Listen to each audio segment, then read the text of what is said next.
मुख्तसर अंदाज में और कई तरीके से रहनुमाई आपकी फरमाई।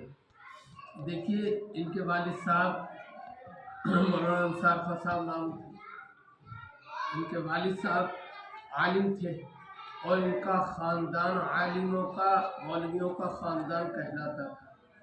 जामा मस्जिद के अंदर बहुत मुख्तसर सी जगह थी, कड़ियाँ पड़ी हुई थी, हुजरा था। कहाँ तक तालीम हुई? पूरी मौलवियत की तालीम हुई, बुखारी शरीफ तक तालीम हुई। और मौलाना मोहम्मद हाफिज मोहम्मद उमर का मामू बताया करते थे, रंगून के, बुखारा के बड़े बड़े तालिब इल्म दूर दूर के ऐसी जगहों के इल्म हासिल करते थे। मौलाना जमील साहब के हमारे उस्ताद भी थे, आपके भी मास्टर साहब के उस्ताद होंगे। तो उनके वालिद साहब थे मौलाना अब्दुल्ला साहब, वो भी अरबी की किताबें पढ़ाते थे। मौलाना नसीर अहमद साहब उस्ताद मोहतरम शेखुल हदीस दारुल उलूम देवबंद, वो मुस्तकिल जिक्र करते रहते थे। मौलाना उज़ैर खां साहब का, मौलाना अब्दुल क़य्यूम खां साहब का मुस्तकिल उन घराने से ताल्लुक़ उनका रहा, तो इस वजह से हम जिक्र करते रहते थे। मौलवियों का ख़ानदान अब तक कहलाया। अल्लाह रब्बुल इज़्ज़त ने इनके ज़रिए से बहुत कुछ दीन की खिदमत अंजाम दी। अब हमारी लापरवाही समझिए या बेतवज्जोही समझिए, अल्लाह ने दुनियावी एतबार से बहुत कुछ हमारे लिए सरवत और फुतूहात और माल और दौलत के दरवाजे खोल रखे हैं, लेकिन हमारी लापरवाही है। जानते तो हैं लेकिन लापरवाही है। ऐसे नहीं कि ना जानते हो, जानते हैं लेकिन लापरवाही है। अब आदमी किसी काम को लेकर चले, जब लेकर चलेगा तो साथ देने वाले भी सभी हैं, कोई ऐसा नहीं। ये दीन का काम ऐसा है, आज मुखालफत कर रहा है तो कल को वो भी इसके साथ जुड़ जाएगा। इखलास होना चाहिए, अल्लाह की रज़ा के लिए काम होना चाहिए, अल्लाह की मदद।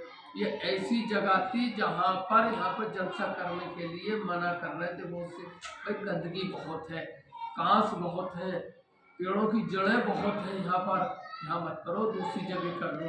लेकिन मोहल्ले वाले ऐसे लगे जैसे अपने बिया शादी के मौके पर मेहमानों के, बरातियों के आने का इंतज़ाम, सफाई सुथराई सब मिलकर सफाई करी, पानी छिड़का, कलाई वगैरह डाली इसके अंदर, तमाम चीज़ें ऊपर की और इससे सजाया, शुरू किया। आज जहाँ पर आदमी पैर रखने के लिए भी तैयार नहीं था, आज वहाँ पर अल्लाह रब्बुल इज़्ज़त ने बुरे गुलजार कर दिया। यहाँ पर जहाँ कोई चीज़ नहीं आती थी, आदमी भी बचता था, वहाँ आज यहाँ पर आप यहाँ बैठे हैं, मगरिब के बाद, फजर के बाद, फिर ज़ोहर के बाद यहाँ पर आप तालीम होती है तो फरिश्ते आपको घेरे रखते हैं। इससे बड़ी तालीम भी नहीं और इससे बड़ी फजीलत भी नहीं। और मास्टर साहब ने बताया कि अपने आप को कमतर न समझना, एहसास कमतरी में, यानी कमतरी का हम कुछ भी नहीं है। हम क्या हैं? हमें तो कोई हो मुल्ला जी कह दे, हम मुफ्ती हो गए, आलिम हो गए, हमें तो मुल्ला जी कह दे, कोई कुछ कह देता है। जो नहीं जानते थे वो सब कुछ कह देते थे, लेकिन एहसास कमतरी नहीं। अल्लाह ने बड़ी नेमत और दौलत अता फरमाई है, बड़ी कीमती बात है। अगर सारी को जिक्र करूँ तो बहुत देर लग जाएगी।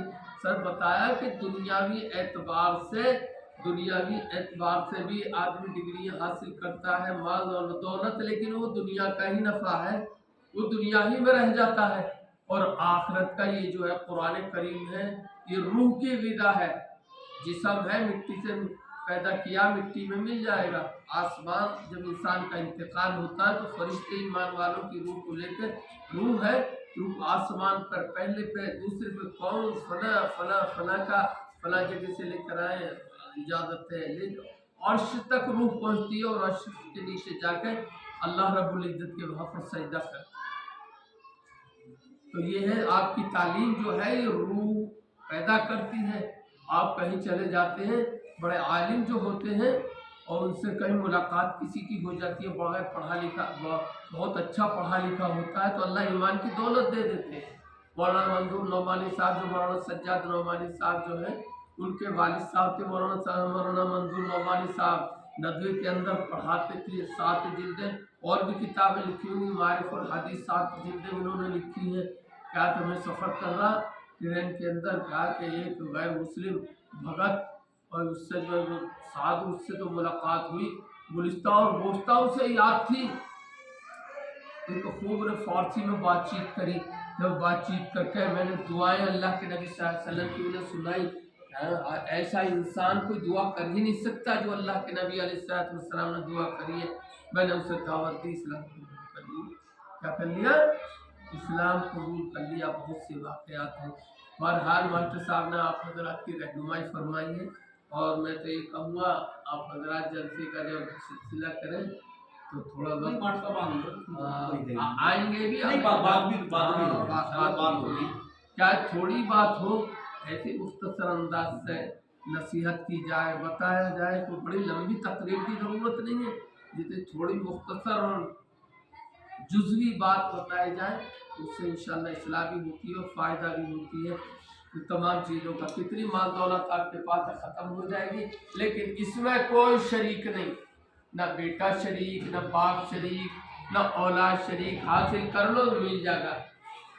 دنیاوی دولت انتقال ہوا تو سب مالک بن جائیں گے، لیکن اس دولت کے محنت کرو گے تو یہ دولت نصیب ہوگی. بغیر محنت کے یہ دولت نصیب نہیں ہوتی. اور آدمی اس دولت کی قدر دنیا میں بھی جب بڑا ہو جائے گا اسے معلوم ہوگی. دنیا کے اندر بھی بتایا جائے کہ امانت داری ہونی چاہیے، سچ ہونی چاہیے، محبت ہونی چاہیے، تعلق ہونے چاہیے، اللہ کی رضا کے لیے ہونا چاہیے، تو سارا فائدہ. تو ماسٹر صاحب نے ماشاءاللہ بہت اچھی بات ہے. ان کے چھوٹے بھائی حافظ آصف خان جو ہمارے ساتھ حفظ کیا ہے، ہمارے ساتھ پڑھے. ماسٹر صاحب تو دلی جامعہ ہی رہ جاتے ہیں. یہ تو بہت بڑا ان کا چندیانے والوں کو پر احسان ہے کہ دلی کو چھوڑ کے یہاں چندیانے میں گھر بنایا اور یہاں مطلب رہائش کی. اور اڈے والی مسجد میں سب لوگوں نے ہی نماز پڑھی ہوگی. اس ماشاءاللہ جس دن سے آئے ہیں اس دن سے مسجد بھی اور زیادہ آباد ہے. بہادرگڑھ میں ہمارے یعقوب ماموں نے کری تھی. یعقوب ماموں بالکل 2-3 نمازی رہ گئے تھے وہاں پہ، اور انہوں نے پھر جوڑے لوگوں کو امام رکھے وہاں پہ، ان کی تنخواہیں دی.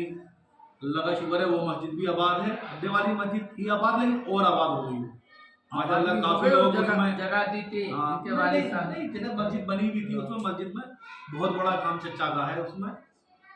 اور تعلیم کے لیے یہ ہر وقت آپ کے ساتھ ہیں. یہ اور بات بتاؤں، میں صحیح بتا رہا ہوں، اکیلے میں کوئی بھی بچہ جا کے کبھی بھی چچا سے جس طریقے کی مدد لے گا، مجھے امید ہے تعلیم کے لیے ہر وقت چچا تیار ہے. تعلیم کے لیے اگر کوئی بھی کسی کو، تو یہاں سب غریبی بچے پڑھتے ہیں. اگر کسی کو انگریزی وغیرہ پڑھنی ہے، شروعاتی ہے اور تھوڑا سا آگے، تو کوئی وقت لے کے میں بتائیے کوئی فائل ہے 1 گھنٹہ، بچے اگر جڑ گئے تو